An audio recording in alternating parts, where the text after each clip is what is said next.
இந்த வடைக்கறி டேஸ்டியாகவும் ஈஸியாகவும் எப்படி செய்கிறதுன்னு பார்ப்போம் வாங்க.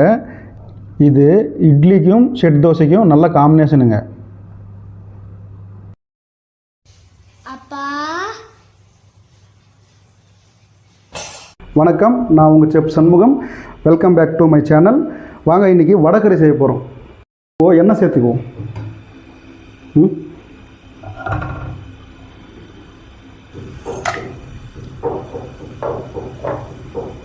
வெங்காயம், பச்சை மிளகாய்,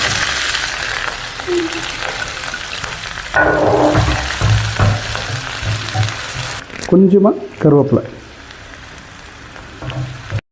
சிலர் வடைக்கறி தக்காளி போடாமல் கூட செய்வாங்க. நாம் தக்காளி சேர்த்துக்குவோம்.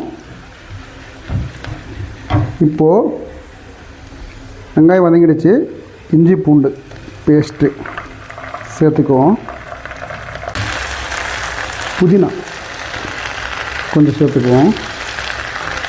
இப்போது நம்ம வச்சுருக்கிற மசாலா எல்லாத்தையும் சேர்த்துக்குவோம்.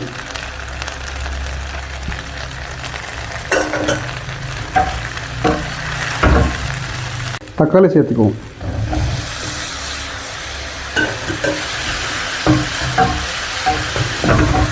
இப்போது உப்பு, தேவையான அளவு உப்பு சேர்த்துக்குவோம். தண்ணி சேர்த்துக்குவோம்.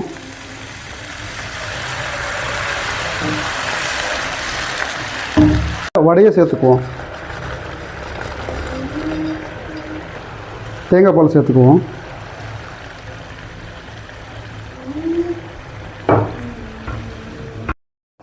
வடைக்கறி ரெடிங்க. மல்லி இலை தூவிக்குவோம்.